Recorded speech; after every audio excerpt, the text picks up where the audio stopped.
guys, I am the Lakshmi. Welcome back to Language Quest. இன்னைக்கு நம்ம spoken English சேலஞ்சோட டே 6 வீடியோல தான் இருக்கிறோம். இன்னைக்கு கிளாஸ்ல நம்ம என்ன பார்க்க போறோம் அப்படினா future continuous tense தான் பார்க்க போறோம். future continuous tenseனா என்ன, அது எப்படி சென்டென்சஸ்ல யூஸ் பண்ணி பேசுறது அப்படிங்கறதெல்லாம் ரொம்ப டீடைலாவே டிஸ்கஸ் பண்ண போறோம். அதுக்கு முன்னாடி கோர்ஸ் 1ல நம்ம ஆல்ரெடி 10 days சேலஞ்ச் பார்த்துருக்கிறோம். 10 days ஸ்போக்கன் இங்கிலீஷ் சேலஞ்ச் வந்து பார்த்துருக்கிறோம். அதை இன்கேஸ் யாராவது நீங்கள் பார்க்கல அப்படின்னா கண்டிப்பாக மேலே தெரிகிற லிங்க் டச் பண்ணி பார்த்துட்டு இந்த வீடியோ பார்த்தீங்கன்னா ரொம்பவே யூஸ்ஃபுல்லாகவும் சீக்கிரமே உங்களுக்கு புரியவும் செய்யும். வீடியோக்குள்ளே போகிறதுக்கு முன்னாடி நம்ம சேனலை இதுவரைக்கும் சப்ஸ்கிரைப் பண்ணாதவங்க சப்ஸ்கிரைப் பண்ணிட்டு பக்கத்தில் இருக்கிற பெல் ஐக்கானையும் கிளிக் பண்ணிக்கோங்க. அப்போ தான் நம்ம போடக்கூடிய வீடியோஸ் உங்களை தொடர்ந்து வந்து சேரும். அப்புறம் என்ன, without any further delay let's get into the video. Future continuous tense அப்படின்னா என்ன, அதை என்ன மாதிரியான சிச்சுவேஷனில் யூஸ் பண்ணுவோம் அப்படிங்கிறத ஃபர்ஸ்ட் பார்த்துடலாம். ஃபியூச்சர் கண்டினியூஸ் டென்ஸ் அப்படிங்கிறத எப்போ யூஸ் பண்ணுவோம் அப்படின்னா an action that will be in progress at a specific time in the future ன்னு சொல்கிறோம். அதாவது ஒரு ஆக்ஷன், ஒரு செயல்முறை, ஒரு செயல் வந்து ஃப்யூச்சரில் எதிர்காலத்தில் நடக்கும்போது, அதுவும் எப்படி நடந்து கொண்டிருக்கும்போது கண்டினியூஸ் ஃபார்மில் சொல்லுவோம். லைக் அவன் அதை செய்து கொண்டிருப்பான், அவன் போய் கொண்டிருப்பான், அவள் வந்து கொண்டிருப்பாள், இந்த மாதிரி நான் இதை செய்து கொண்டிருப்பேன் அப்படின்னு கண்டினியூஸாக ஒரு விஷயத்த எதிர்காலத்தில் நடக்கிற விஷயத்தை பற்றி பேசும்போது நம்ம என்ன டென்ஸ் யூஸ் பண்ணி தான் பேசுவோம் இங்கிலீஷில்? ஃப்யூச்சர் கண்டினியூஸ் டென்ஸ் யூஸ் பண்ணி தான் பேசுவோம். சரி, இப்போ புரிஞ்சுதா? ஃப்யூச்சர் கண்டினியூஸ் டென்ஸ் அப்படிங்கிறது ஒன்றும் இல்லை, எதிர்காலத்தில் ஒரு விஷயத்தை, ஒரு செயலை கண்டினியூஸாக தொடர்ந்து செய்கிறோம் அப்படிங்கும்போது தான் நம்ம யூஸ் பண்ணுவோம். அதுக்குண்டான ஃபார்முலா பார்த்தலாம். இங்கிலீஷில் ஃப்யூச்சர் கண்டினியூஸ் டென்ஸ் யூஸ் பண்ணி பேசணும் அப்படின்னா இதுதான் ஃபார்முலா. என்னது? ஃபஸ்ட்டு சப்ஜெக்ட் இருக்கும், அதுக்கப்புறம் ஃப்யூச்சர் அப்படின்னாலே வில் அப்படிங்கிற ஹெல்பிங் வேர்ப் இருக்கும். சப்ஜெக்ட் வில், கண்டினியூஸாக நம்ம ஒரு விஷயம் பேசுகிறோம்ல, இதை செய்து கொண்டிருப்பான், வந்து கொண்டிருப்பார்கள் அப்படின்னெல்லாம் நம்ம கண்டினியூஸாக ஒரு விஷயத்தை பற்றி பேசும்போது பீன்னு போட்டுரும். சப்ஜெக்ட் வில் பி, அதுக்கப்புறம் வேர்ப் கூட ஐஎன்ஜி சேர்த்து பேசுனா நம்ம ஃப்யூச்சர் கண்டினியூஸ் டென்ஸில் பேசியாச்சு அப்படின்னு அர்த்தம். ஓகேவா? இப்போது சப்ஜெக்ட் என்ன வந்தால் வில் பி யூஸ் பண்ணி வேர்ப் கூட ஐஎன்ஜி சேர்த்து பேசணும் அப்படிங்கிற ஒரு டவுட்டும் இருக்குமா? சப்ஜெக்ட்ஸ் எதுவாக இருந்தாலும் சரி, மோஸ்ட்லி நம்ம இங்கிலீஷில் என்னென்ன சப்ஜெக்ட்ஸ் யூஸ் பண்ணுவோம்? ஐ, வி, யூ, தே, அப்புறம் என்ன? ஹீ, ஷீ, அப்புறம் இட், நெக்ஸ்ட் நேம்ஸ். எந்த பெயர்களாக இருந்தாலும் நம்ம அது வந்து சப்ஜெக்ட் லிஸ்ட்டில் சொல்லிடுவோம். இதெல்லாமே சப்ஜெக்ட்ஸ் அப்படின்னு சொல்லுவோம். இதில் எந்த சப்ஜெக்ட்ஸ் வந்தாலுமே நம்ம என்ன தான் யூஸ் பண்ண போகிறோம்? வில் பி அப்படிங்கிறத அப்படியே போட்டுரும். அவ்வளோதான்.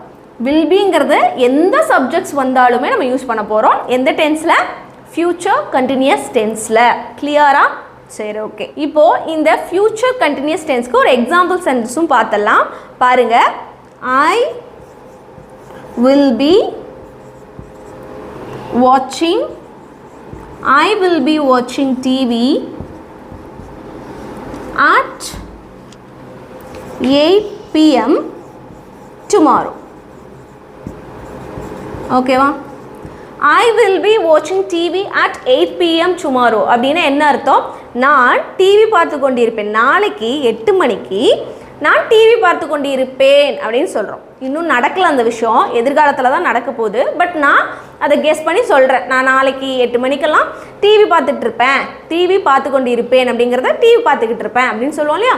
ஸோ அந்த மாதிரியான சென்டென்ஸ்க்கு தான் நம்ம ஃப்யூச்சர் கண்டினியூஸ் டென்ஸ் யூஸ் பண்ணி பேசுகிறோம். ஃபார்முலாவையும் செக் பண்ணுங்கள். ஃபார்முலாவில் என்ன இருக்குது? சப்ஜெக்ட் இருக்குது, ஐ அப்படிங்கிறது சப்ஜெக்ட் வந்துருச்சு. அதுக்கப்புறம் வில் போட்டிருக்கிறோம், வில் போட்டாச்சு. அதுக்கப்புறம் என்ன யூஸ் பண்ணணும்? பீங்கிறது போடணும், போட்டாச்சு.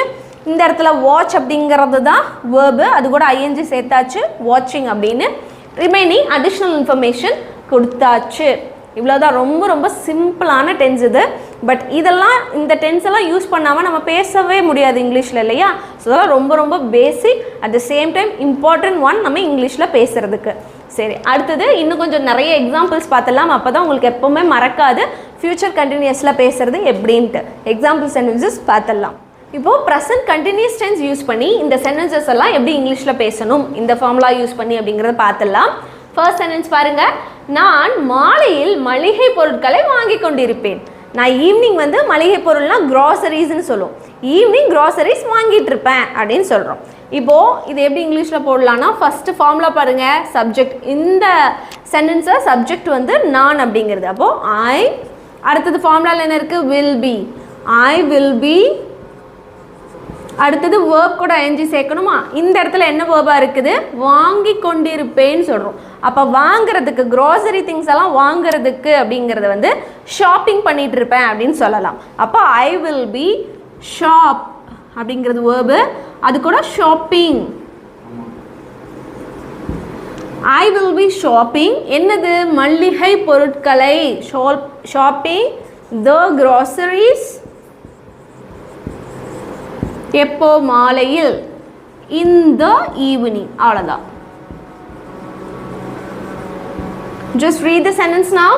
I will be shopping the groceries in the evening அப்படின்னு சொல்லணும். அடுத்த சென்டென்ஸ் பாருங்க. அவள் வெளியே செல்லும் முன் செடிகளுக்கு தண்ணீர் ஊற்றி கொண்டிருப்பாள். அவள் வெளியே போகிறதுக்கு முன்னாடி எப்பவுமே செடி தண்ணி ஊற்றிட்டு தான் இருப்பா அப்படி சொல்கிறது. சரி, இதில் ஃபர்ஸ்ட் சப்ஜெக்ட் கண்டுபிடிக்கணுமா? இதில் எது சப்ஜெக்ட் பாருங்க.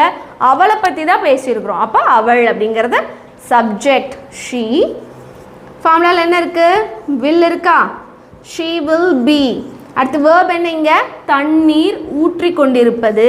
அப்போது நம்ம இங்கே என்ன போடலாம்? தண்ணீர் ஊற்றுறதுன்னா நான் நிறைய தடவை சொல்லியிருக்கிறேன், pouring the water அப்படி சொல்லக்கூடாது. செடிக்கு தண்ணி ஊற்றும் போது மட்டும் டிரெக்டாக வாட்டரிங் அப்படின்னே சொல்லிக்கலாம். ஓகேவா?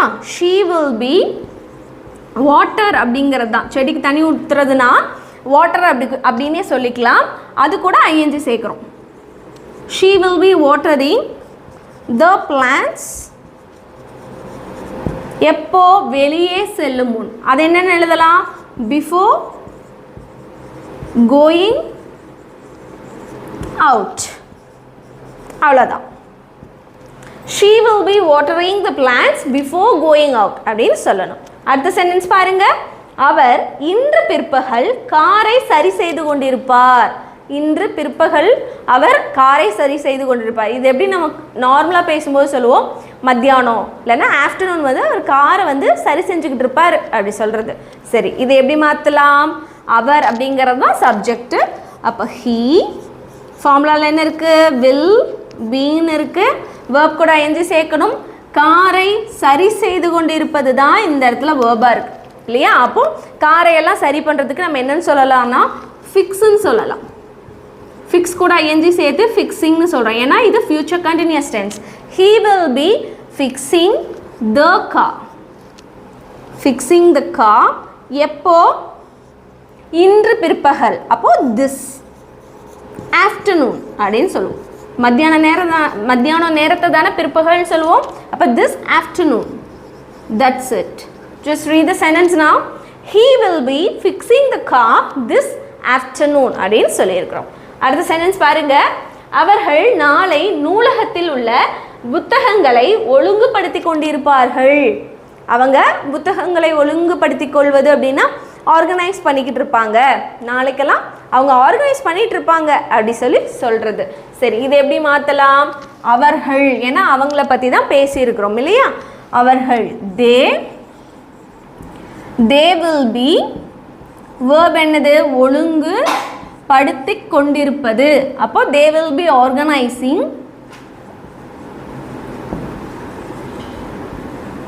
they will be organizing the books in the library இல்லையா? in the library எப்போ? நாளை அப்படின்னா tomorrow. that's it. they will be organizing the books in the library tomorrow அப்படின்னா இந்த சென்டென்ஸ் நம்ம இங்கிலீஷில் பேசணும். அடுத்த சென்டென்ஸையும் பாருங்க. நான் அடுத்த வாரம் முதல் யோகா செய்து கொண்டிருப்பேன். நான் அடுத்த வாரத்துலேருந்து யோகா செஞ்சுக்கிட்டு இருப்பேன் அப்படி சொல்கிறது. இப்போ நான் அப்படிங்கிறது தான் சப்ஜெக்ட். ஐ. எந்த சப்ஜெக்ட் வந்தாலுமே ஃபியூச்சர் கண்டினியூஸ் டென்ஸ் பொறுத்த வரைக்கும் வில் பி அப்படிங்கிறது நம்ம அப்படியே ஆட் பண்ணிடலாம். ஐ வில் பி யோகா செய்து கொண்டிருப்பேன்னு சொல்லியிருக்கிறோம். ஸோ யோகாவெல்லாம் நம்ம செய்கிறத டூயிங்னு போட வேண்டாம், ப்ராக்டிஸிங்னு போட்டுக்கலாம். சரியா? I will be practising yoga எப்போலேருந்து? நெக்ஸ்ட் வீக் இல்லையா? அடுத்த வாரம் முதல். அப்போ ஃப்ரம் நெக்ஸ்ட் வீக்.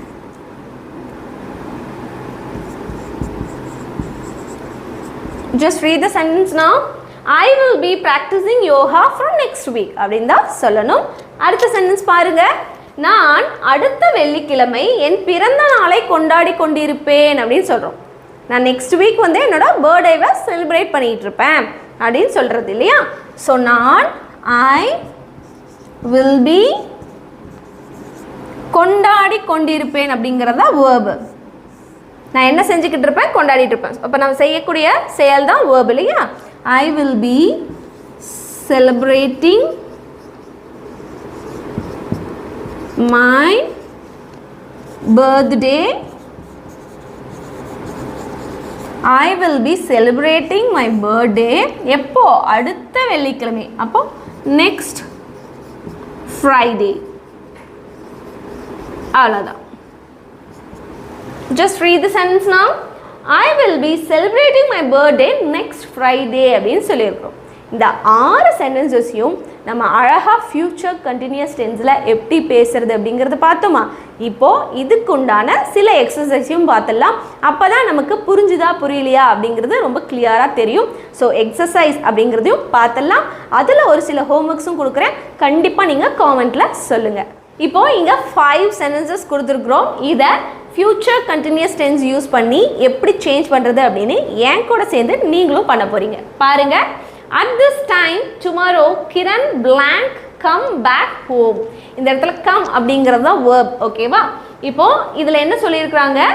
நாளைக்கு இந்நேரம் கிரண் வந்துட்டு இருப்பான், வீட்டுக்கு திரும்பி வந்து கொண்டு இருப்பான் அப்படின்னு சொல்லியிருக்கிறோம் இல்லையா? ஸோ இது எப்படி நம்ம கரெக்டாக கம்ப்ளீட் பண்ணலாம்? கிரண் என்ன சப்ஜெக்ட் வந்தாலும் வில் பீன்னு போட்டுருவோம், வேர்ப் கூட எஞ்சி சேர்த்துருவோம். அவ்வளோதான். That's it. He will be coming back home. அவன் வீட்டுக்கு திரும்பி வந்து கொண்டிருப்பான் அப்படின்னு சொல்லியாச்சு. அடுத்தது பாருங்க. வி பிளாங்க் பிளே அப்படிங்கிறது verb. a match around this time tomorrow அப்படின்னு சொல்லியிருக்கிறோம். நாளைக்கு இந்த டைமுக்கு நாங்கள் மேட்சை விளையாடி கொண்டிருப்போம் அப்படின்னு சொல்லியிருக்கிறோம். ஸோ இது எப்படி கம்ப்ளீட் பண்ணலாம்? வி வில் பி வேர்ப் கூட ஐஎன்ஜி சேர்த்தணும். Playing. We will be playing a match around this time tomorrow அப்படின்னு சொல்லியிருக்கிறோம் இல்லையா? அடுத்த 3 சென்டென்சஸையும் நான் சேஞ்ச் பண்ண போகிறதில்ல, நீங்கள் தான் ஹோம்ஒர்க்காக எடுத்துக்கிட்டு எனக்கு சேஞ்ச் பண்ணி காமெண்ட்டில் சொல்ல போகிறீங்க. நான் இந்த 3 சென்டென்சஸையும் ஜஸ்ட் ரீட் பண்ணி மட்டும் சொல்லிடுறேன். பாருங்கள். தே blank write their exams on Monday. அவர்கள் மண்டே எக்ஸாம்ஸ் எழுதி கொண்டிருப்பார்கள் அப்படின்னு சொல்லியிருக்கிறோம். அடுத்த sentence. Next week we blank travel to Manali. நாங்கள் அடுத்த வாரம் மணாலிக்கு ட்ராவல் பண்ணி கொண்டு இருப்போம் அப்படின்னு சொல்லியிருக்கிறோம். Last sentence. Gokul blank celebrate his birthday next week. Gokul அடுத்த வாரம் அவனுடைய பிறந்த நாளை கொண்டாடி கொண்டு இருப்பான் அப்படின்னு ஃபியூச்சர் கண்டினியூஸ் டென்ஸில் சொல்லியிருக்கிறோம். இந்த 3 சென்டென்சஸையும் எப்படி ஃபியூச்சர் கண்டினியூஸ் டென்ஸில் மாற்றி பேசுறது அப்படிங்கிறத நீங்கள் காமெண்ட்டில் சொல்லணும். கண்டிப்பாக நான் செக் பண்ணுவேன். இதோட டே 6 வீடியோவை நம்ம சக்ஸஸ்ஃபுல்லாக முடிச்சாச்சு. இன்றைக்கி கிளாஸில் நம்ம என்ன பார்த்தோம்? ஃபியூச்சர் கண்டினியூஸ் டென்ஸ் பார்த்தோம் இல்லையா? அது எப்படி யூஸ் பண்ணணும், அதோட ஃபார்முலா என்ன, அதோட சென்டென்ஸ் ஸ்ட்ரக்சர் எப்படி இருக்கும், எல்லாமே ரொம்ப டீட்டெயிலாக கற்றுக்கிட்டோம். இது என்றைக்குமே நீங்கள் மறக்கக்கூடாது. இந்த மாதிரியான டென்சஸ் எல்லாம் நம்ம எதுக்கு லேர்ன் பண்ணுறோம்? இந்த டென்சஸ் இல்லாமல் நம்ம டெய்லியுமே பேசவே முடியாது. டென்சஸ் அப்படிங்கிறது காலங்களை பற்றி நம்ம பேசாமல், நேரங்கள் பற்றி நம்ம பேசாமல் இருக்கவே முடியாது. அதனால் டென்சஸ் அப்படிங்கிறது ரொம்ப ரொம்ப இம்பார்ட்டண்ட்டான ஒரு விஷயம். இங்கிலீஷ் லாங்குவேஜில் மட்டும் கிடையாது, எல்லா லாங்குவேஜ்லையுமே டென்சஸ் அப்படிங்கிறது ரொம்ப ரொம்ப இம்பார்ட்டண்ட்டான ஒரு விஷயம். ஓகேவா? அதனால தான் பிகினர்ஸாக பேசிக்கை நம்ம கற்றுக்கும் போது டென்சஸ் அப்படிங்கிறது ரொம்ப ரொம்ப முக்கியமான ஒரு விஷயமா இருக்குது. கண்டிப்பாக இந்த லெசன் ரொம்ப ரொம்பவே யூஸ்ஃபுல்லாக இருந்திருக்கும். நீங்கள் இங்கிலீஷில் சூப்பராக பேசி அசஸ்தருக்கு அப்படின்னு நான் நினைக்கிறேன். நீங்களும் அதே மாதிரி நினச்சிங்கன்னா நீங்கள் செய்ய வேண்டிய ஒரே விஷயம், நம்ம சேனலை சப்ஸ்கிரைப் பண்ணிட்டு பக்கத்தில் இருக்கிற பெல் ஐக்கானையும் கிளிக் பண்ணிக்கோங்க. அப்போ தான் நம்ம போடக்கூடிய வீடியோஸ் உங்களை தொடர்ந்து வந்து சேரும். நான் உங்களை Day 7 வீடியோவில் பார்க்குறேன். Until then, take care. Bye-bye.